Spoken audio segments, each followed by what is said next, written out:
Welcome to the Unpacking It Live podcast presented by Medishare. I'm Bryce Johnson.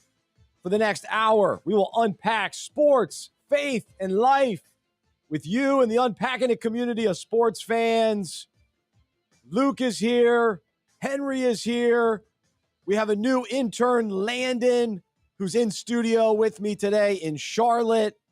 We are fired up for topics today that include the NBA playoffs. Do we like the physical play? Do we like the flagrant fouls? How do we feel about Dallas getting back into this series? We got to hear from Luke, the Mavs fan. The Warriors, Grizzlies. It's been an awesome series, but now with Ja Morant out, what does that mean for the Grizzlies? We also have to discuss a little NFL today. The NFL schedule gets released later this week, but we already heard about the first Monday Night Football doubleheader, and so we'll have some fun discussing that. We've got a loaded tap drill segment today, and it includes a topic about square dancing, the MVP, and some other fun. And then we also have a great Medishare moment of the week that we'll get to in just a little bit. Today on the show, we will also do Unpack This, as we always do, where we take a sports story related to the Bible, relate it to our own lives. And today's topic, for the first time ever, is about horse racing. I don't think we've ever talked horse racing. I don't think we've really, fully unpacked it here on a live show, but we're doing it today. And we got a great topic surrounding that big Kentucky Derby win on Saturday, which I happened to catch. It was exciting. Very, very cool. Well, before we say hello to Luke and before we talk Mother's Day, I got to tell you what I did for my wife on Mother's Day, the mother of my two sweet daughters. We'll do that in a moment. But let me thank our presenting sponsor, Medishare. If you're looking for an affordable, reliable healthcare option that you can trust, check out Medishare today. Medishare.com/unpackingit. Medishare offers programs for every budget. So if you're an individual, parent, small business owner, ministry leader, self-employed, Medishare has options for you. The best part is their members, on average, save 50% or more on their healthcare costs. Go to Medishare.com/unpackingit. And my family, we're Medishare members, and so thankful for how it saves us money, and just great to have them as our healthcare option. So we're very thankful for sure. Medishare.com/unpackingit. All right, Luke, yesterday was Mother's Day. How did it go for you? Did you celebrate your mom? How was the weekend? The weekend was good. I was with Madeline's family. So we went to Pittsburgh, Texas, not Pittsburgh, PA, Pittsburgh, Texas. And yeah, we did some kayaking, some paddle boarding at a lake there, and hung out with them. What do you prefer? Paddle boarding or kayaking? So I will say, part of me wants to try to promote myself as some athlete here and say paddleboarding, but it's not even close. Kayaking is so much better. Yeah. Paddleboarding, you have to stand, you have to balance. You're working out, basically. Kayaking, you just sit down and enjoy it. I am just so much fun. I'm so much team sitting down in general. Like when I'm gone from my house for too long, I'm daydreaming of my couch. Like I just want to be on my couch. So like I'm wearing this hat right here. I'm going to be volunteering at the Colonial in Fort Worth, the Charles Schwab Challenge. Ooh. And I'm already concerned. I'm going to be there. It's a 10-hour shift. That's 10 hours away from my couch, not being able to sit down, get horizontal. So yeah, kayaking gets a no-brainer for me. Yeah, I like kayaking as well. Like the still water, what do they call it? There's another name for it, not still water, but whatever, the calm kayaking. Now you start talking about going down rivers, that's another level I'm not on yet. That's for sure. But I've done the paddle boarding a couple times, but one time in particular in Tennessee, outside Nashville, I think it's called the Cumberland River. And we accidentally rode like in the stream down the Cumberland River. Well, then we had to go back up stream. No. After we had already paddled as much as we did. It was insane. So that was my bad experience. And not to mention the Cumberland River, not real clean. And so we're paddleboarding some nasty water and trying to make it back. It was yes. It was tricky. So that's cool. You got to do a little bit of both. Yeah, I will say, very thankful for the moms out there. Mother-in-law, great lady. Shout out to Kristen. My mom, she is amazing. Loyal listener of the podcast. So I'm Garrett, 100% certainty she will hear this. But called her yesterday, just told her, I think I was just thinking about how great is it to be raised by a woman who proclaimed to me God's word, and a woman who loves God. Like that is, I was just being filled with gratitude yesterday for, I feel like it's easy to take that for granted, but we're just feeling very thankful for a mother that did that. So Amen. Made sure to tell her that. And that's the biggest thing she could ever do to me is preach to me the truth of Scripture. So I was feeling thankful for that. Also, shout out to the Mavs. Ooh, wrong side. There we go. The Mavs had to throw on the polo today, which we'll get into sharp later. Polo. Absolutely. But before we move ahead, I've got to hear about your Mother's Day. I'm just fascinated. You've got your mom. Yep. But then you've got a wife who's a mother. And I'm curious on what your tasks are day of on Mother's Day. All right, so let me say this first. I have a tremendous mom. I love my mom so much. She started Unpacking It with me, still works with Unpacking It 9 years later, and so she's worn so many different hats with the ministry behind the scenes. You guys get to see me on the podcast. She's doing a lot of things behind the scenes to keep this ministry going as long as it has, and we're very thankful for that. Not to mention all my mom has done just to keep me going. As her firstborn son. And so she's been just so supportive and an encourager to me all these years. And so got to go over to my parents' house yesterday. We celebrated a little bit. And so my mom made dessert, which was nice. So we celebrate her, but nobody wants me making dessert. So she makes dessert, but we still celebrate her, right? And I brought my girls over to give Jody a break. And then my poor mom, she's the one hanging out with the girls on Mother's Day. I was like, Mom, why don't you just relax? But thankfully, now that the kids are out of the house, she gets to relax, in general. So I was able to hang out with my two daughters over there. But I say the nice things. I'll talk about Jody in a moment. But the other part of this day, so, growing up, it's like, oh, you celebrate your mom. Well, then, you get married and you start having kids. Well, now all of a sudden, your wife, it's Mother's Day for her. So now I'm juggling two things. And so it's safe to say this is the most, not the most, but it's one of the most important holidays of the year because I absolutely think mothers should be celebrated. They're so important. They're incredible. But as a husband and son, it's the hardest day of the year. There's so much pressure. It's so intense. It's just like you're giving the day away. You're doing all you can to try to make your wife feel special. And your mom. And I feel like I failed in many ways, but this was probably I guess it was my third year attempting this. It was my best one yet. So I still have a ways to go. Wow. It was my best one yet. So here's how the day started. I made Jody breakfast. Ooh. Now, some people, you hear that the dads, they make their wife breakfast in bed with, eggs and bacon and all that. I made a bowl of oatmeal for Jody. Oh, that was my question. Did you just pour her a bowl of cereal? A wonderful bowl of oatmeal. The microwave did a great job with the oatmeal. So we got her started the right way with a healthy bowl of oatmeal and brown sugar. And then before church, yesterday we dedicated Michaela at our church. Great. So that was cool. But before that, I took Jody's car out to get it cleaned. Ooh, so nice. A pre-church car cleaning. Wow. So I'm out there. It was actually cold in Charlotte yesterday, but I'm out there, drying and Windexing and you hand washed it, vacuumed and everything. Well, I took it through the car wash and then I dried it myself. And now you're out on a chilly Sunday morning, shirtless, just going to town on the car. That's right. Yeah. Okay. Yeah. It was very cold. I had my shirt on. Thank you very much, Lou. This isn't your fantasy today. But so I was able to clean Jody's car, which was great. Well, then we went to church. Then I came back. I made her lunch. So not only breakfast, I made her lunch. Guess what I made her for lunch? Bowl of cereal, a sandwich.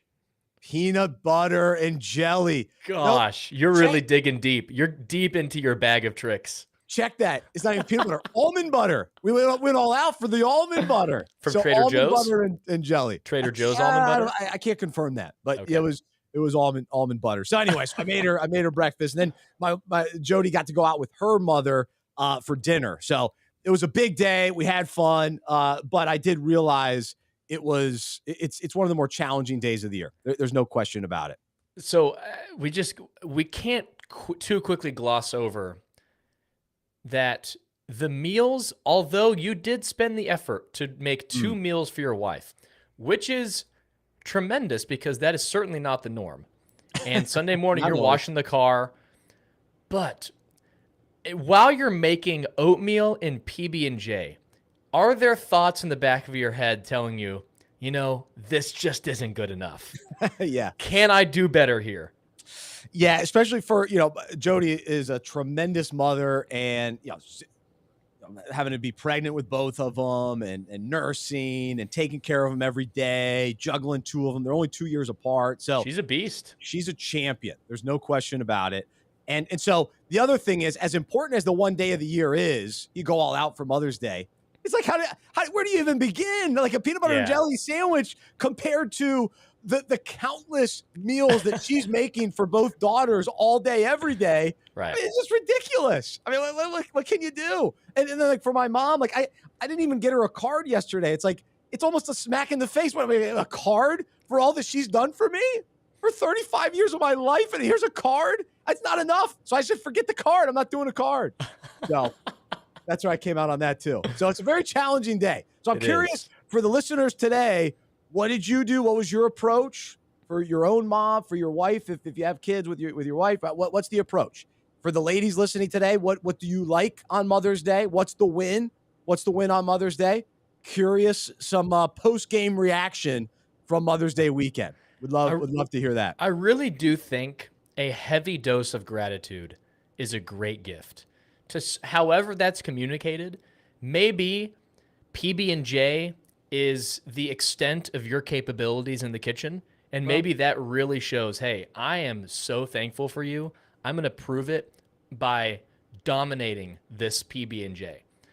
Or it's just words of affirmation on just somehow communicating. Because you make a point. A card can never communicate or be some type of equivalent. Oh, you've done all this? Yeah, here's a card for your hard work as a mother. No, it is a slap in the face. It's tough. You try something. Some way of communicating the gratitude that they deserve, because moms are absolute studs. Absolutely. And especially like my mom, my mother-in-law, and whenever Madeline and I have kids, I know she's going to be tremendous. So some type of gratitude. But I think based on your history of food making, you've got barf dip, and then you've got the staples. Give me the cereals, the oatmeals, the PB&Js, maybe some pasta with some marinara sauce. Yes. But you can count on it. Consistent product. That's right. Absolutely. You can always count on my delicious loaded peanut butter and jelly sandwich, or almond butter and jelly. She's unfortunately with our daughter, we've had different dietary restrictions. So Jody like eggs and dairy. So I'm going. If you're eliminating grilled cheese, then I'm in trouble. I'm in trouble then at that point. So it gets tricky. Well, all right. Well, there you go. There's Mother's Day weekend. Would love to hear. You can leave your comments wherever you're listening. Give us your thoughts, whether you're watching on YouTube or Facebook or Twitter or LinkedIn. Thanks to everybody listening today. We'll dive into some sports talk here now as well. We'll get to the Kentucky Derby, which was fascinating, in a moment. But let's start with I'm convinced. You can let us know what you're convinced of as well. But here's what I'm convinced of today. There's an article on theathletic.com written by David Aldridge, longtime NBA beat writer, and I've been listening, reading, following him for 20 years, gosh, longer than that, since I was 10. He's been doing it forever. So he's a legend. But in his article, this is how he closes, and I'm convinced he's right on. He says, rejoice in ugly playoff basketball. It's the very best basketball. Absolutely. I'm loving these NBA playoffs. I'm loving how physical it is. I'm loving how ugly and grinded out it can be at times. The hard fouls, the questionable calls, the intensity. It has been great. Tonight we get the Warriors and Grizzlies, which to me has been the best series so far. They've only played 3 games. But then we've seen the flip-flop in series as well. Your Dallas Mavs are back in. We know that's been an intense series as well. Yep. With some physical play. Chris Paul getting called for the fouls. Usually he's playing dirty and he doesn't get called for those fouls. Nope. But last night, for whatever reason, they called those fouls. It came back to bite him, fouling out with 9 minutes remaining. Oh, it was so good to see. It was so early. But some of the topics that come up with these playoffs have really been defined by physical play. And I was even arguing with my brother yesterday on Mother's Day. We got a little sports talk in on Mother's Day. But like the Dylan Brooks foul where he ended up getting suspended with the long arm kind of swinging. Yeah. And didn't even jump. He kind of stayed on the ground. Well, no, the big one where he swung and wasn't that was Gary Payton. Yeah, but like he didn't even like on his swing, it's like he just like ran through him. He didn't like jump up to try to go get the ball. It seemed like he was just going right through him. I got you. But my thought is those types of plays, I'm not as offended by them as some NBA fans are, and thinking, all right, you got to get him out of the game. Like you got to kick that guy out. He shouldn't be playing. That was intentional. I have a tough time as a fan thinking that these players are out to hurt each other. I don't buy it. I don't buy that narrative. Now, I do think there are certain players that, especially veteran players like Chris Paul, that have, over the course of their career, shown that they like to operate in the gray area of the game of basketball. And depending on certain refs, they get away with those things, and certain, series or certain refs, they don't get away with it. And so I don't necessarily love that aspect of it. But to me, when guys, to me, like Dylan Brooks, he hasn't been known as a dirty player. And True. So that one, kind of tough foul to now all of a sudden draw all these big conclusions, I'm not willing to go there. Yeah. I don't think he should have been suspended. And I understand that sometimes they suspend guys based on how injured the player gets that was fouled. And I'm not sure I buy into that either. So I really wrestle with all of this. Where do you come out on it? Like, I enjoy it as a fan. I want to see guys care. I want to see the physical play. I don't want to see dirty play. I don't want to see guys that are, the quote unquote goons that come in off the bench to purposely, hurt a player or foul a player. That used to be something that's not really around in the game anymore. And I'm not necessarily advocating for that to return to the game, but I love the chippiness, the in the paint, not elbows to the face, but some back and forth action going on. Yeah, so I love physical basketball. And my problem with the playoffs right now, specifically in the Mavs-Suns series, is there isn't it's been inconsistent on if the refs are going to let them play physical or if they're not going to. In addition, the Mavs and Suns players have turned the series into a flopping contest, and the refs are falling for it on numerous occasions. So I want there to be physical basketball, but just let it be consistent. At least in the Mavs-Suns series, it's been some really ticky-tack fouls and then other fouls. I'm like, wait, what are we doing here? But to your point, physical basketball is the best.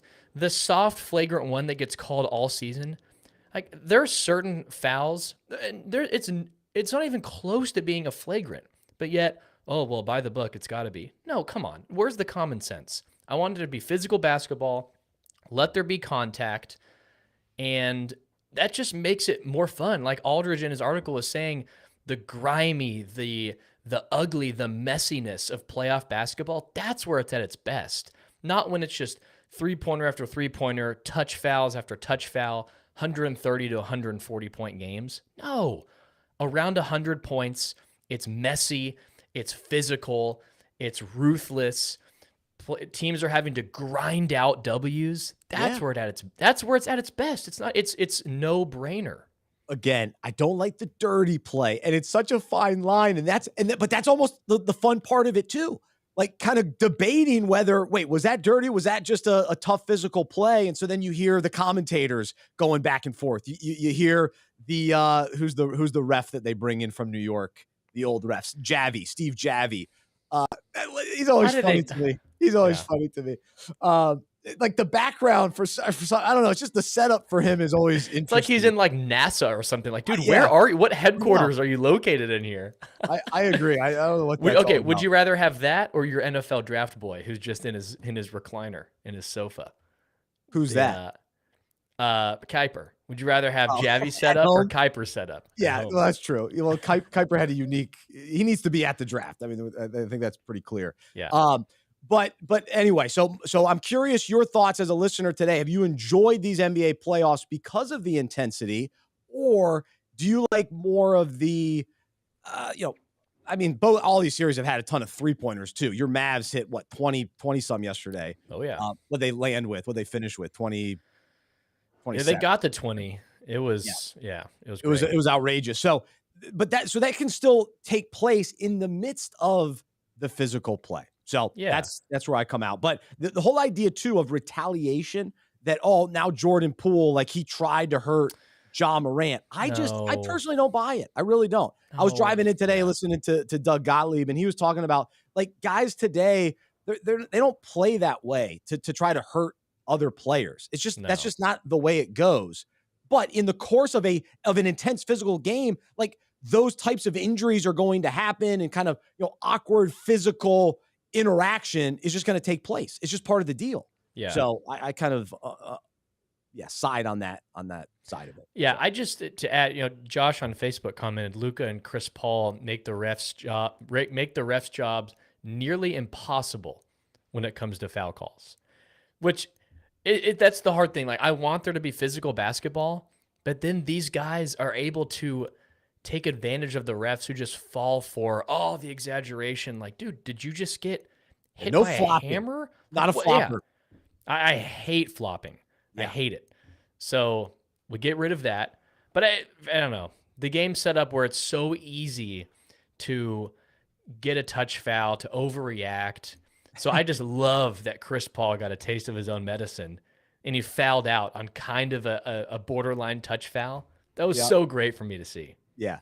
And Shannon, she just posts drama. And that's what we've seen. All of this is creating drama and intrigue. And we'll talk more about these series in a little bit because we're also just seeing great basketball back and forth. Everybody's still alive. Nobody's pulling away other than if Ja Morant is out, that series is over. Yeah. It could be an ugly blowout tonight without Ja. So that could be the case. But all these other with Joel Embiid coming back in Philly, look out. Here come the Sixers. So Miami looked like they were running away. I know. Not so much. Even as a Mavs fan, I thought the Suns were going to run away. I thought it was going to be probably Suns in 5, and now it's 2-2. American Airlines Center looks just undefeated right now. Because my Stars, I know you're not love when I bring up my Dallas Stars, but big win over Calgary the other day at the American Airlines Center. But then the Bucks, they're winning without Chris Middleton. True. They're up 2-1. Every series is tremendous. It's been so good. So good. I'm loving it. But going back, it's because of the physical play, baby. Keep it going. Yes. Even the Celtics Bucks, that's very physical too. Very physical. You better believe it. Giannis. So I told you, remember a few months ago, I was like, hey, I'll take the Warriors, Bucks, and Suns. I'm still leaning heavily on the Bucks. It's the Bucks, baby. Giannis, you just watch him. That guy is a machine. He's just put this team on his back night in, night out. He's the guy I trust the most. He's the one I can rely on in these NBA playoffs. As long as he's healthy, man. I just like he's figured it out. There were some playoff woes his first few years, but he's got it. Feels like they figured it out there. Absolutely. I still think the Warriors have a good shot. I can see them winning again, but I feel most confident in the Bucks. I really do. At least today on a Monday following the weekend. All right. So I watched some good NBA this weekend, but I happened to catch the Kentucky Derby. And I don't always catch it, but sometimes if it works out with my schedule and I'm able to catch it, I didn't catch it completely live, but it was somewhat live. because you have to, there's so much coverage for the Kentucky Derby. It goes on and on and on. So I had to watch something else and then go back and catch it to where right when it started. But it's the fastest 2 minutes. I told Jody and Maddie, hey, 2 minutes, come watch this horse race. Let's see what we got. And so they could get into it. We need to send a delegation from Unpacking It to the Kentucky Derby next year with our big hats and all the whole get up. The big hats. Do I want to wear a big hat? You're not a hat guy. I'll be the hat guy. You be the hat guy. You be the hat guy. I'm a hat guy on the weekends. I wear a hat all weekend. Only when you're mowing the lawn or if you don't want to make your hair. That's true. But anyway, so I watched the Kentucky Derby, and sure enough, this was a historic finish. It was so exciting. And what was the theme of this race? The long shot. The longest of long shots won. And so Rich Strike won the 148th running of the Kentucky Derby as the biggest long shot out of the 20 horses in the race, 80-1. And he ended up winning it, which this was the second longest long shot in the history of this race, going back to 1911 when Donerail was 91-1. Those were his odds. So this was just an outrageous upset victory, long shot, the impossible. And so here at Unpacking It, we take sports stories, relate them to the Bible. And so I want to focus on this concept of long shots. And even the actual race, like within the race, Rich Strike was a long shot to win it once it kind of got going, because he's in the middle of the pack. We're coming down the final stretch of the race. I'm about to become the play-by-play guy, who was so good, by the way. And so all of a sudden, Rich Strike, he burst past the two betting favorites, Epicenter and Zandon. And in the last moment, I mean, it's just this burst of energy to get the victory. And then we go back to kind of going into the race, why he was such a long shot. He was an alternate the entire week. He wasn't even supposed to be in this race. And then someone at the last minute, Ethereal Road, pulled out of the race. And apparently with 30 seconds to go until the deadline to pull out of the race and to get the alternate in was when all of this went down. And Rich Strike on Friday, the day before the race, gets entered into the field and then goes and wins the thing. I mean, this is remarkable. As sports fans, we love this kind of thing. Sometimes we'll see this in golf where a guy at the last minute, enters and qualifies and all that kind of thing. But this is still sort of a rare circumstance where you see this kind of long shot pull this out. And the other thing I read too, where he started in the 20th post position. So whatever that kind of means in the gates and all that, and how they come out of the gates, also put him behind and to be able to overcome all of that and then win, absolutely remarkable. And so everything led to this being impossible, improbable, and a long shot. You and I, we can relate to this in our own lives, where we face circumstances that seem impossible. It seems like we're a long shot to get a job. It seems like a long shot at this point to get pregnant. It's a long shot to get married. It's a long shot that this door is going to open up. It's a long shot that we're going to experience healing. And we start to think to ourselves, it's impossible. It's impossible. This isn't going to happen. It's not going to happen. There's no way. How it's too improbable. I don't see a way. And it's in those moments, it's in those circumstances that we have to remember what God is capable of. That God is the God of the impossible. And it's in these situations where God shows his glorious, remarkable, miraculous ways. And so we have to remember, in these long shot situations, they don't always turn out exactly how we want. That's not the point of today. The point of today is that we can place our hope and trust in the God of the impossible, in the God of the long shots. That's who we serve. We serve an all-powerful, all-loving, all sovereign, omniscient, omnipotent God. And so here are some verses that speak to this. In Jeremiah, God says, "Behold, I am the Lord, the God of all flesh. Is anything too hard for me?" In Luke, it assures us that for nothing will be impossible with God.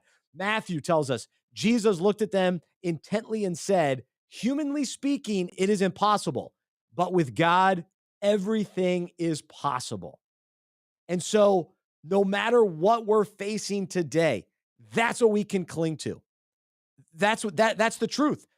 That's the hope that we have in the God that we hopefully know and trust and love. And I'll be honest with you, last week I was feeling this sense of, man, a situation I'm in right now. It's impossible. It's impossible. And I also at that moment thought, well, God is the God of the impossible. So God's going to have to show up. God's going to have to come through. That's the only way. And so this horse race on Saturday, we saw a long shot do the impossible. And in sports, we kind of know this. Like we know there are long shots, but we see upsets. We've seen 16 beat 1. And in college basketball, we've seen App State beat Michigan. Let's not forget that, right? I was there. But we've seen these moments in sports. And so as sports fans, we still have this hope, right? That's why we keep watching. Cleveland Browns fans still have hope that one day their team's going to win a Super Bowl. I just watched Draft Day the other day. I think there's more hope in that team that they built in that movie. But anyway, we have this hope in sports. But do we truly have this kind of hope in the God of the impossible? Do we really believe that? Because if we do, then that gives us the confidence and the faith to keep persevering, to keep enduring in the midst of the challenges that we woke up with today. The situations that seem impossible. We know that God is able. We know that he is capable. I want to go read a quote from Rich Strike's trainer, Eric Reed, the horse that won. The trainer said, I knew what we had and what it was capable of. And if he ran good, anything could happen. And so to word this a little bit differently for us today, we know who we have in God and what he's capable of. And with his goodness and power, anything can happen. So today, let's declare, Lord God, it is you. This is from Jeremiah. It is you who have made the heavens and the earth by your great power and by your outstretched arm. Nothing is too hard for you. It's in these moments when he shines. It's in these moments where his glory comes through. Are we going to trust him? Are we going to place our hope and faith in him? And knowing that he is the God of the impossible, because all things are possible with him. So there's our encouragement for today. I'm right there with you if you're in a situation that seems impossible, but I've seen him over and over show up in my life in the final 30 seconds, so to speak. In the day before the final race, God shows up and does the impossible. And so let's cling to that hope today. All right, so the question to think about, Luke, you can jump in on this as well. Think about the times in your own lives. When has God previously shown up when things seemed like a long shot? And then also for those listening, think about, what is your improbable situation today that feels impossible unless God intervenes? And so you can leave those comments if you're comfortable sharing. You can leave those comments wherever you're watching. But Luke, first off, before you jump in on the spiritual side, did you watch this race? Negative. Are you a horse racing guy? Oh, negative. You got to see. Did I at least hype it up where you're intrigued? Well, so I've seen it before. I was out kayaking, enjoying laying down in the kayak, which was nice. I have watched it before, but it is certainly not a priority item for sports watching.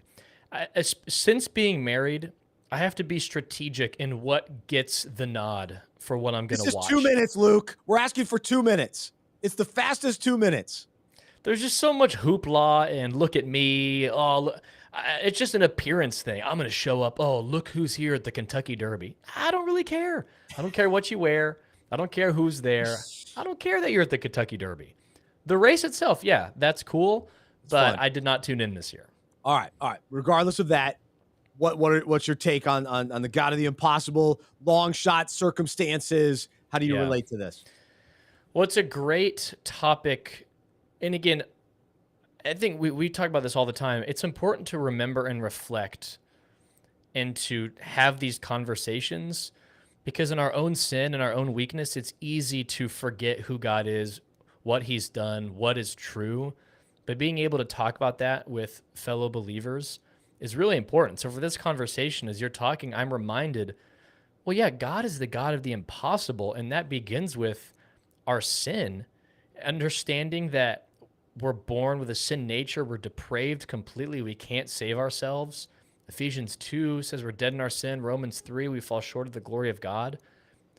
It was impossible to have fellowship with God in our own strength. And yet God did that. God made a way for us to have fellowship with him, have a relationship. So I love reflecting on the cross and salvation through Christ, through his death, burial, and resurrection, because it gives us reason to believe in God doing other impossible things. I think in my own life, certain mindsets or certain sins that I was stuck in, and God rescuing me from that, that maybe I tried in my own strength, or maybe I didn't think it was sinful, and God sanctified me and gave me the strength to be faithful and to pursue him. And there's certain things for people's lives where it feels like a complete long shot. There's no way I could ever find freedom from this. There's no way I could ever find freedom from that. But God is faithful, and God can do what feels like is impossible. So I think that's a one example in my life on God really bringing me out of certain things to be able to follow him more faithfully. And then I've talked about this before, losing my dad at a young age when I was 8 from cancer. God doing the impossible to bring healing, and not only just bring healing, but to use my family, our story, to bring comfort to others who are experiencing the same thing now. Like being able to celebrate Mother's Day this weekend, to talk about the superstar that is my mom, all of the widows, single moms who she's been able to minister to. That it took years of healing to get to that place, but God, to do what feels impossible, it felt like impossible. Now my mom's ministering to others, whereas 15 years ago, there's no way she could have. So those are two things I think in my life, is just in general, God being able to pull us out of certain sins that feels like we're stuck in them.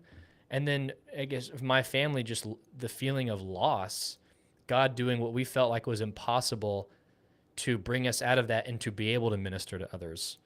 And I'm sure you and Jody, with experiencing what it's like to have a miscarriage, you are able, God bringing you out of that, bringing healing, you're able to encourage others, and that's just one way that you guys are able to do that.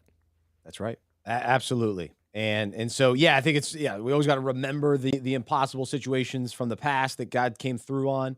But then also, use that as an encouragement to others. No question about it. So let's see what God's what's he gonna do next in our lives. It's always it's scary when we face these situations, but it's also exciting because we know God's gonna come through in a long shot kind of way.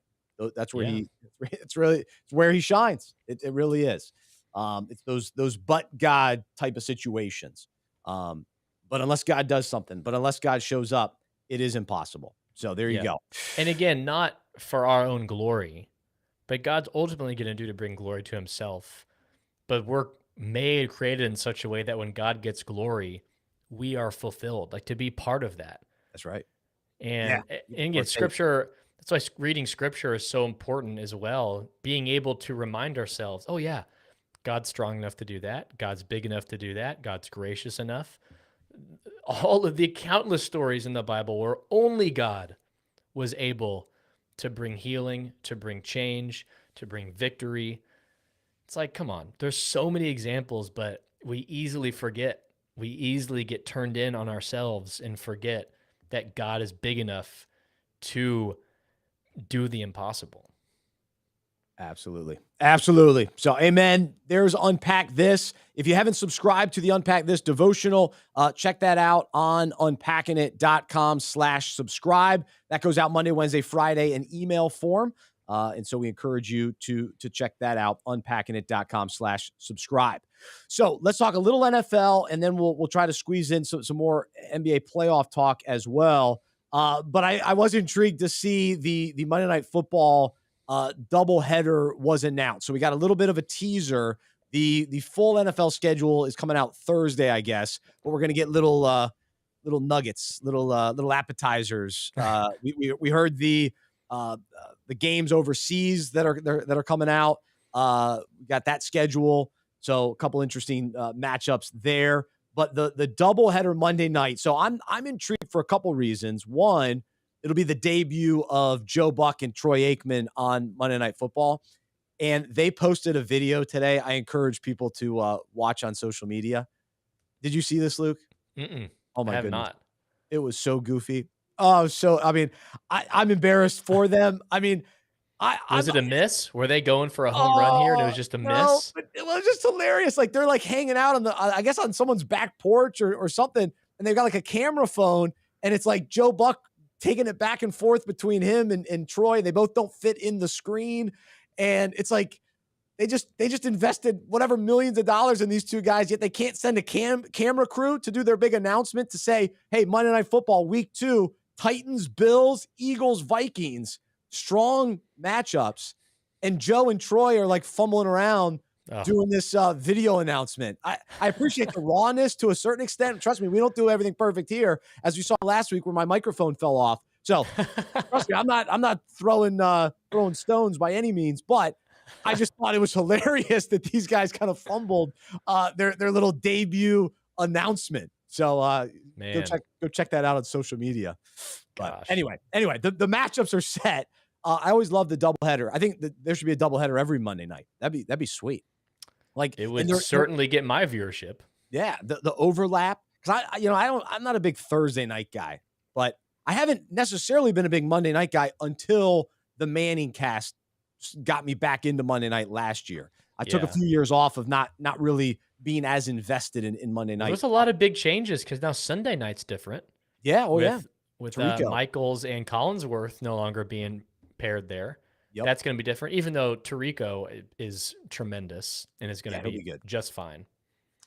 But this Titans Bills game, I think the Bills go into this season really as like the team that needs to win a Super Bowl, the team expected to win a Super Bowl, because to me the Rams won't be as hungry. I'm real high on the Chargers, but I don't think the pressure's on them quite yet. But the pressure is on the Bills. They have the talent, and so then the question becomes, have they improved enough? Did they do enough to get over the hump this year? And so this will be an early season test with the Titans, because the big question there is, will the Titans, they were the number 1 team in the AFC last year, will they be able to replicate that? Can Henry stay healthy for the whole season? How will they look without A.J. Brown? Tannehill with the pressure behind him. He's not going to mentor Malik Willis, right? We heard that. We talked about that on our Unpacked lunch last week. But will Ryan Tannehill step it up a notch this year? Is he going to be any better? So I just want to comment on, did the Bills do enough? I'm in the camp of, and we've talked about this before, are we too quick to blow up a team, or they've got to add more, instead of just saying they just need another chance? Like they lost in one of the best games ever to Kansas City, to who's going to go down as one of the greatest quarterbacks to do it in Patrick Mahomes, one of the greatest trios we've ever seen in Kelsey, Hill, and Mahomes. Like that to me, that's just a coin flip. Like, I think it's just give us another chance. I don't necessarily, now, are they going to, of course, should they try to, how can we improve? But I really think it's just, they just need another shot. They've got a Super Bowl caliber team, but as we see in this league, it's impossible to win a Super Bowl. There's so many good teams, so many good players. Teams get hot, teams go cold. Even if you have the most talented roster, you run into an overtime game against Kansas City, and it's just who's going to get the ball last. So I think it's just another shot and see if they can do it. I'm not concerned about the Bills. They are unbelievable. They drafted a running back, so will that put them over the top as far as a little bit more consistency in the run game? But what was their starter near the end of the season? Singletary. he had a great second half, at least fantasy wise. He was putting up some serious numbers second half of the season. Yeah. So can he hang on to that starting role? Someone will have to tell me who they drafted. I can't remember the running back they drafted. James Cook. That's right. So he's related to Dalvin Cook somehow. Yeah. His brother. Yeah, his brother. Yeah. He's got he wears the rec specs from Georgia.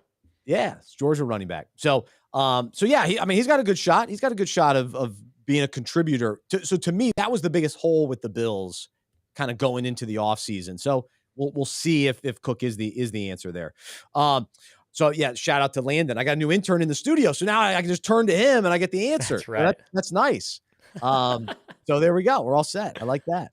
All right. So then the second game on this Monday Night Football doubleheader that they've announced, you got the Eagles Vikings.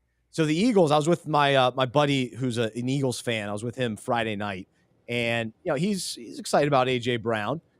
He's a loyal your neighbor, right? My neighbor, loyal listener of the podcast as well. He loves when the microphone messes up. So he's a big fan of the mic drop that happens at the beginning of the show sometimes. So he gave me a hard time about that.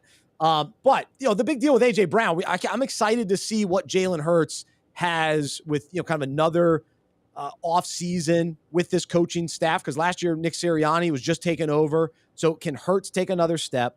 And now with a weapon like AJ Brown complementing Devonta Smith. Devontae Smith. Did we ever land on Devonta or Devontae? You know how I feel about these kind of names. Well, is it Mike or Michael? Is it Sam or Samuel? Is it Devontae or Devonta? I don't know. Don't pull a Herb Street and say Tariq Hill. As long as we don't go Tariq Hill, well, that's then a you're good fine. point. Just stick with Smith. Last name, easy. Well, the Sixers, he was Devontae or Devonta. Oh yeah, I'm sticking with Smith. Smith was at the Sixers game. I think it was last night or the night before, whatever that was. They said former NFL wide receiver. That's what they put on the screen. What? The guy's in his second year. Are you kidding me? Get it together. No, at least I'm not that bad. Philly fans are just so brutal. They're just projecting over him. Yeah, you'll be out of the league soon. Yeah, come on. He's a Heisman Trophy winner. No, now that he's the number 2 with AJ Brown, Jalen Hurts is loving life. Dallas Goedert, if he can ever really just be that consistent tight end. They still don't have a running game, a consistent running game. So that's kind of scary. I mean, they overachieved in comparison to preseason expectations. But like you're saying, this is the year for Jalen Hurts to prove it. The dude has some serious weapons to go to. And a coach that proved himself, hey, I can coach in this league. And I took an Eagles team that was supposed to be bottom feeders to the playoffs. Yeah. And so this will be an interesting year in Philadelphia. They overachieved in a big way. All right, speaking of Philadelphia, let's talk a little more NBA playoffs and these matchups that we have. So how are you feeling about kind of where we stand? Most of these game 4-5 situations, you always want to, let's see, they just finished game 4 tonight, both series 2-1. And then last night, Sixers tying it up, your Mavs tying it up 2-2. So these series are really tight. I'm so still good. I think the Sixers now have a chance. I don't think Dallas will win this series against Phoenix. But if they can push it to 6, that would be fantastic for them and a big step forward. Yeah. But I do think the Sixers, if Harden is playing like he did yesterday, especially down the stretch in games, which that was the big concern, and then if Embiid can kind of play through this injury and still do enough, they got the crowd electric there. Maxi's such a good player. The Heat are also loaded with talent. I'm always amazed, like their bench is better than so many team starters. But Duncan Robinson's he hasn't played, which is interesting.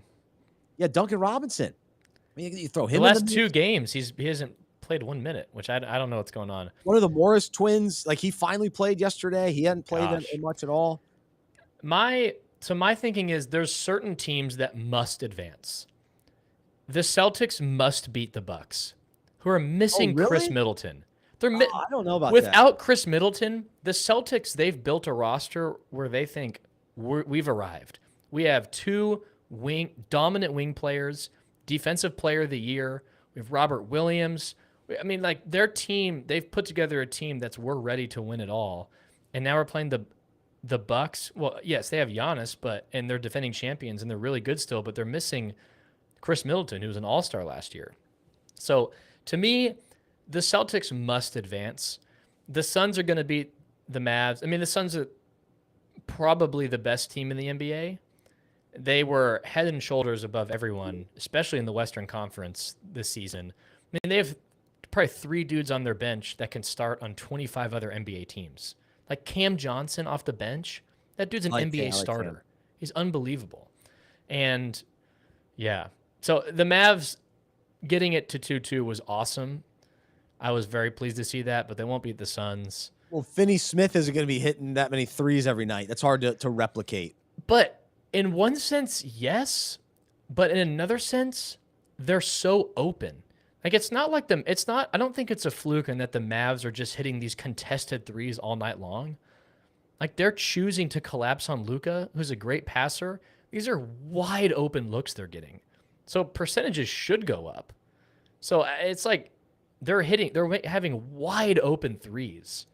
So I think it'll be interesting to see if Phoenix adjusts and just said, like the guys on Dallas radio this morning were saying Phoenix should just like close out all the shooters and see if Luka can get 60.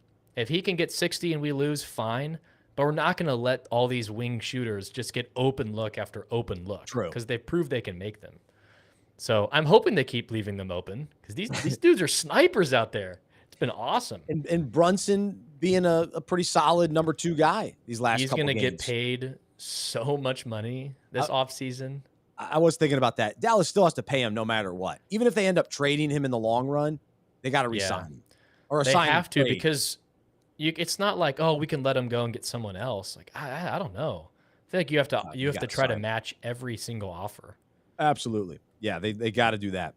And then with the Celtics, the other thing that I thought about was in the NBA, it's all about being in your prime. And to me, it's really hard for guys like Chris Paul to have big game after big game at his stage of his career. Yeah, I just 37. I just don't think it's realistic. Unless you're LeBron, he's probably still able to do that if he's in the playoffs. Yeah, that he doesn't count. He's playing with, but then like to me, it's also tough for some of the younger guys that aren't quite in their prime yet. So to me, Jaylen Brown and Jason Tatum, they're really close to their prime, but they're not there yet. And so Tatum has kind of been a little up and down, not the kind of consistent guy that you want. And then I would put even James Harden. Is he still in his prime? Probably not. He's probably getting toward the end of his prime. Whereas Embiid, sweet spot in his prime. Giannis, sweet spot in his prime. Is Steph Curry still in his prime? I guess, but like Klay Thompson isn't. Klay Thompson, he's playing well, but he's not in his prime. And then I think Ja Morant isn't there yet. So that's why I feel most confident in Giannis and Joel Embiid when healthy. Embiid's always I don't have confidence in because he's always injured. Well, I mean, Embiid came back and they won 2 games. So that's the difference. To me, the Sixers must win as well. The Heat have already been to to the finals in the bubble. Embiid's got to get to the conference finals. Really got to try to make it to the finals. I don't know. Harden's an interesting thing. How did he drop off so quickly? I know, but then he showed last night what he's capable of. I know. That's what's crazy with him. It's pretty fascinating. But I'm not a Harden fan. No D. Let me ask you this question. Watching the Warriors. Oh, yeah. That just clicked. Harden. Come on, man. Sorry. I was so excited to make my point. That, to be fair, recycled joke. That's a go-to for you. That's a go-to. Just like Irk Nowitzki. Okay. That's right. That's Irk right. Nowitzki. Oh. These are fresh jokes for the intern. I'm trying to see if he's laughing. I got a studio audience today. My one intern. I like Irk see better. if he's laughing. Irk, no D. All right. Anyway, about the Warriors, is this the best? Like, has a team drafted better than them over the last 15, 20 years? It's not even close. Like their ability to draft and develop. Curry. Like their championships before Kevin Durant, you cannot be mad at. Drafted Curry, developed him. Drafted Klay Thompson, developed him. Drafted Draymond Green, developed him. And now Jordan Poole. Drafted Jordan Poole, who was a G League guy, and developed him to the point where people talking about should we trade Klay Thompson because we have Jordan Poole now. Yeah. Like it's Kuminga. Unbelievable. Kuminga. Even Harrison Barnes. Harrison Barnes is on the 2015 championship team. Look what he turned into. Now, the Mavs overpaid him significantly, but he was a good player, worth a shot. The Warriors, I mean, I guess the Thunder drafting Durant, Harden, and Westbrook. I'm trying again. Still not. Okay. But drafting those three guys, that was legit.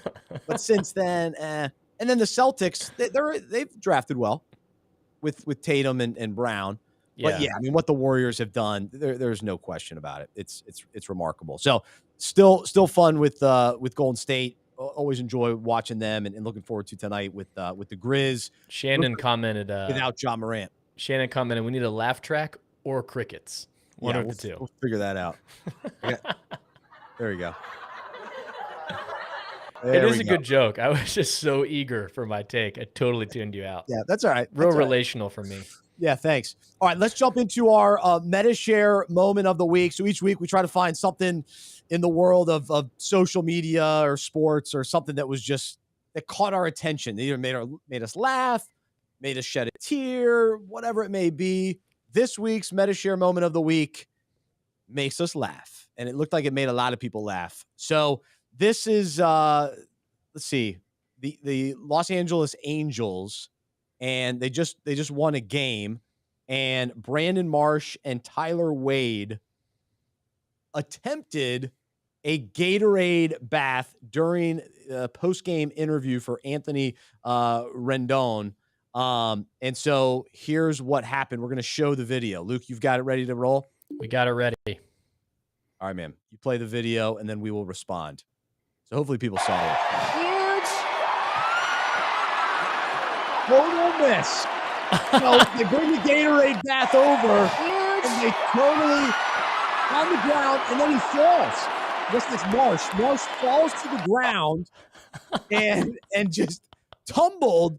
And so, to me, the Gatorade bath, it's like it's this ongoing celebration, and it hasn't really been reinvented. Yeah. But now I kind of like the antics that came with this. This almost made it so much better than just a typical. I mean, we're talking about an April or May baseball win. We're doing the Gatorade bath. You deserve to fall on this one. You deserve this trip and totally whiff. Yeah. So, yikes. And then they, I mean, not only do you not land on the player, but then you actually fall to the ground and fall over the Gatorade tank. To me, the picking up the tank. The container? What is it? The jug? The jug. The Gatorade jug? Yeah. There's got to be a better word. Definitely not tank. For sure not tank. It's a tank. Tank's filled with military guy over here. Been watching his war documentaries, trying to get tank in there. Henry says jug. We'll go jug. The method of picking it up and then sprinting 10 yards, it fails. It's a failure of a system. You have to pick it up and sneak, tiptoe, and then pour. But the pick it up and sprint 10 yards as you're holding it, you're almost beginning to pour as you run. No, never works. And also, can we outlaw the Gatorade bath in basketball games? Oh my gosh. On the basketball court? Or like, come on. Sloppy. I'm pretty messy. I wonder if KU did that after winning it all. Which, shout out, drinking out of my Kansas national champions mug. Look at you. You're just loving life. It is. Come on. It's a great day. Hey, listeners, as annoying as Luke may be with his Dallas Mavs winning 2 in a row, his Kansas basketball team winning, his Texas A&M team making it to the NIT championship, which we never should have heard about, but we did anyway. The good news is we can all remind him that he's a Cowboys fan. So when in doubt, as you know, we got to hear about the winning. We just say, hey, but remember the Cowboys. Remember the Cowboys. It's fair. Right. So it keeps fair. That's your sports thorn in your side. How about that? That is a massive thorn in my side. Keeps you humble. You got that. I got the Charlotte Hornets and the Panthers, so I'm good. I brag about my Mountaineers, my App State You've got Mountaineers. Charlotte FC now to hang your hat on, so we'll see what they do. I got invited to the game on Saturday. I got to make the decision. Ooh, Got to make the decision on that one. You got to think if you need to make up an excuse why you can't be there. Well, you got to think. I did some good work on Mother's Day. Does that translate to a night out to see Charlotte FC? I mean, you put in a good 2 weeks on a soccer game. Yeah, you put in 2 good weeks before March Madness. True. And that bought you some time. But that's true. Do you want to deposit your earned sports time with Charlotte FC? I might save it for a Panthers game or something better than that. But no, I'm excited. I do want to go to one of the games. So I will try to get there at some point this summer. So we'll see. All right. So there you go. There's your Medishare moment of the week. We are brought to you by Medishare. Check out medishare.com/unpacking it.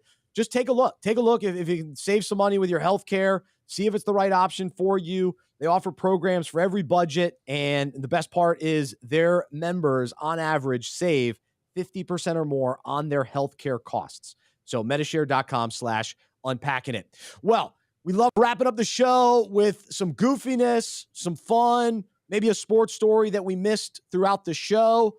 And so we bring on our great producer, Henry Bienimae from Connecticut. Henry, good to see you. Clean cut, looking sharp. How you doing? What's going on, boys? Happy Mother's Day to your mother, Luke, to your guys' mothers as well. Mother's Day, just to give a quick recap. The thing, and going back to you, Bryce, my wife's birthday is May 3rd, and then Mother's Day that following Sunday. So your boy had a little bit of a challenge, but he met the challenge. So this is how it went. On Thursday, we went to see Stephen Furtick up in Boston, and he had a worship service there. Then on Saturday, we went to see, speaking of soccer, the Hartford Athletic. They got a 1-0 win. And then on Sunday, I took the whole family with my mother-in-law included, and we went out to see the Hartford Yard Goats, which is the minor league team for the Colorado Rockies. Let me stop you right there. The Yard Goats? Yeah. The Yard Goats? That's too. Come on, Henry. This isn't real. I didn't make it out. This isn't real. Yes, they are called the Yard Goats. And for those of you on the podcast that doesn't know, a Yard Goat is the train car that actually pulls the train. Well, so this opens up another conversation, maybe for another day, but franchises determining mascot names. Like it's just like out of a children's book. Like why? Or it just makes like it's the least intimidating thing of all time. Why on earth did New Orleans choose Pelicans as their name? Yeah. The Pelicans? Yeah. Well, you got the Cleveland Guardians. You got the Cleveland Guardians. Commandos. And then the Washington Command. Like, can we have some focus groups here that we're implementing in the process? It's just gotta have some intimidation with the mascot. I guarantee you, none of the public were involved in naming the Yard Goats. The Yard Goats. It's like no one's gonna come to our games, so we must use an outlandish name to just get some free press.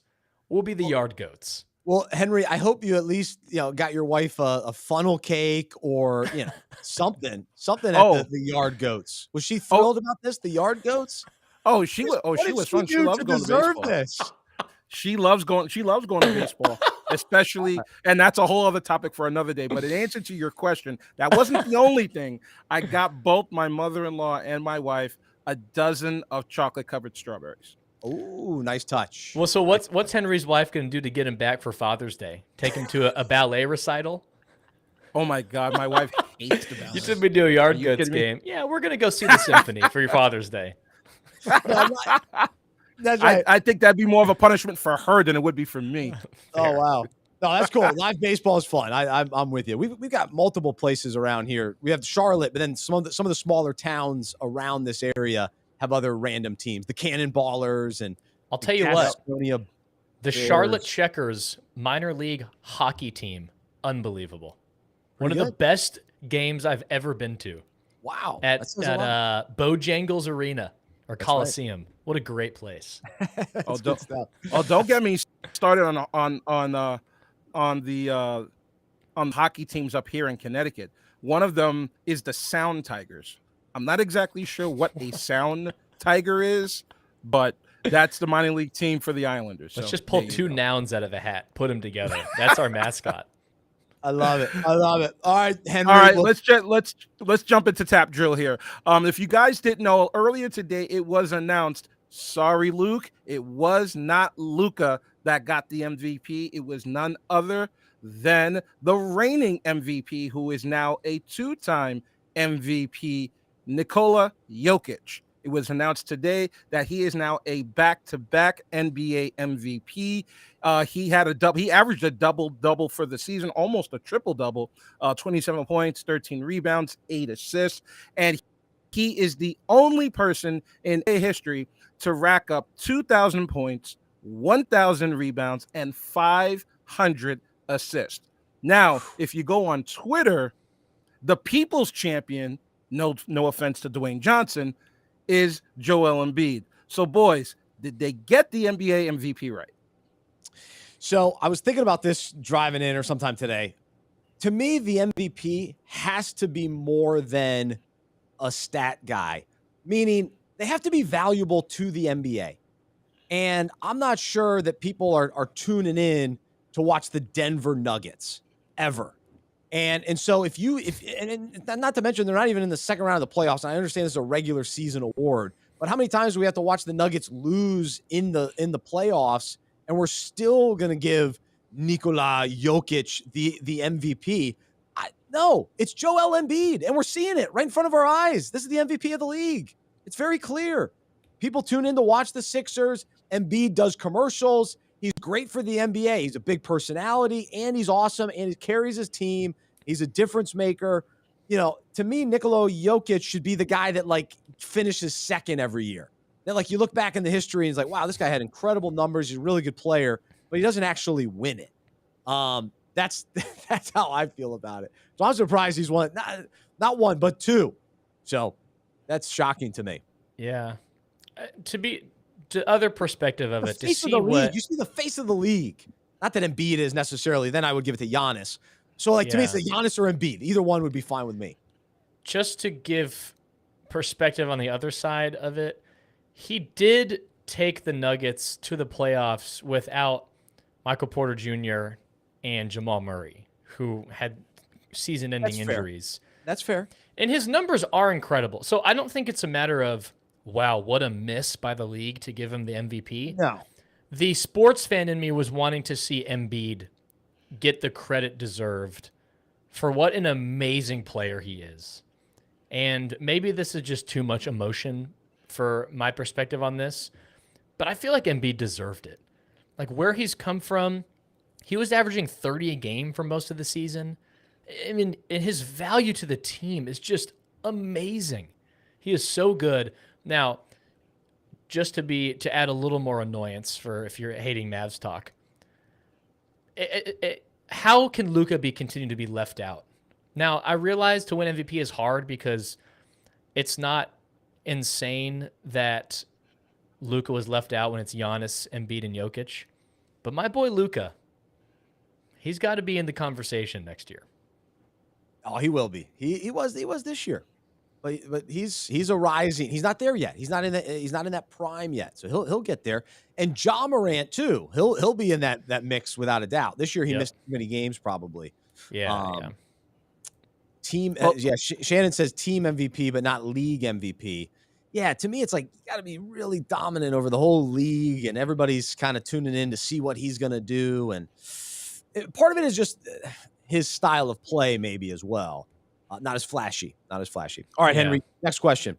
Well, speaking of Ja Morant, did you happen to notice in one game of the Warriors versus the Grizzlies, did you see the do-si-do that Steph and Jordan Poole did along the baseline there? They were running along the baseline, locked arms, and then went in the opposite direction, kind of like square dancing. So, boys, what do you? Oh, no, we lost Henry. He'll be back. There he is. Go ahead, Henry. Okay, so like I said, they did a little do-si-do as if they were in a square dance. So, boys, what do you think about square dancing? Ooh, so I've probably done square dancing just a couple times. It was funny. I was reading an article about this play, and they were talking about back in like middle school or high school when you learn different dance moves. And the one that I remember learning was the electric slide. That was kind of yes. Yes. I don't know, Luke. Is that still around? Did you learn the electric slide, or is that we moved past that one? That's not really square dancing, but that was like the one move. And I don't know if you can incorporate that into a basketball play. Little step forward, back, lean forward. Can you do that? I don't know. But I don't know. I mean, Curry and Poole, way to go. I could definitely tell you, though, that it is still a wedding dance staple. It is still a wedding dance staple. The electric slide. The problem, though, with these line dances, these choreographed dances that everyone does, is the DJ leaves the song on way too long. For Cupid Shuffle, like, dude. Oh, yes. Like, we've been doing the same move for 2.5 minutes. My legs are on fire. And now we're really bored. Everyone's faces have gone from smiles to just like, that's right, I want to be on the couch. Everyone's faces go from smiling to just emotionless. I'm like, dude, let's get another song, please. Come on. We can't do a 4-minute Cupid Shuffle. Let's get a 1.5 minutes. And let's go on to the next one. Same thing with Copperhead Road. It's the same move for 5 minutes. Way too much. DJ can't get greedy. Square dancing isn't that bad, but the music is usually bad.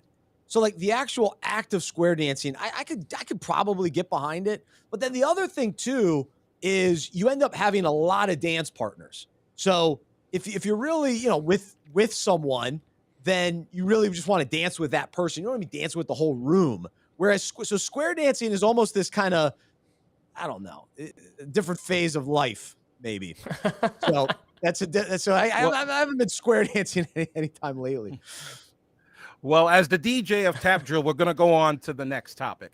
And to your favorite guys, golf. So we have James Hahn here, and he's trying to do his thing on the course. And then the next thing you know, he's listening to somebody eating chips with the bag of the chips and ruffling the bag. And so, boys, let me ask you this. One, why are we eating on the golf course anyway? And two, why wasn't he even kicked out of the foursome? This is hilarious. So apparently he heard someone in the crowd. He's like, he told him, he goes, I hear you eating those chips.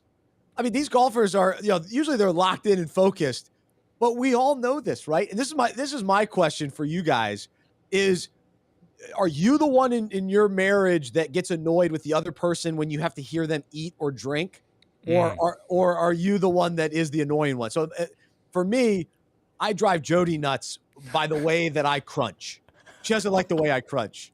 So she could hear it from across the room. She goes, I can hear you crunching. I can hear you. So she would fall in line with this James Hahn, and I'm thinking to myself, dude, I'm just here eating some chips. What am I supposed to do? Yeah. So that's this was actually a discussion yesterday. I am clearly the one who annoys Madeline with my chewing, my swallowing. Apparently I smack when I have food in my mouth and I get so eager to share something in a conversation, I just start smacking while I start talking. I remember a phone call while we were dating. I was drinking a sparkling water, and I guess I took a loud swallow, and she goes, a loud swallow? She was like, wow. Was that you? What was that noise? I'm like, I'm enjoying this lime bubbly. She goes, that was a very, very loud swallow. So apparently I swallow loud. Is it more of a woman thing? I don't know. I don't know, because chewing, like, my mom told me this growing up too, and now Madeline has affirmed it. Apparently it's like a washing machine when I'm chewing. It's like I just put a load of laundry in of darks. I'm like, I can't help it. That's the way I chew. But apparently it's like, are we in a laundromat right now? Can we turn the volume down? Oh, that's great. I'm definitely the one that annoys the other person. Gosh, but the problem is, like, I don't know. There's no way to change it other than I just have to leave the room. To be miserable. Yeah, I want to chew how I want to chew. Well, I also like to savor my food, so I'm really chewing. Every bite counts.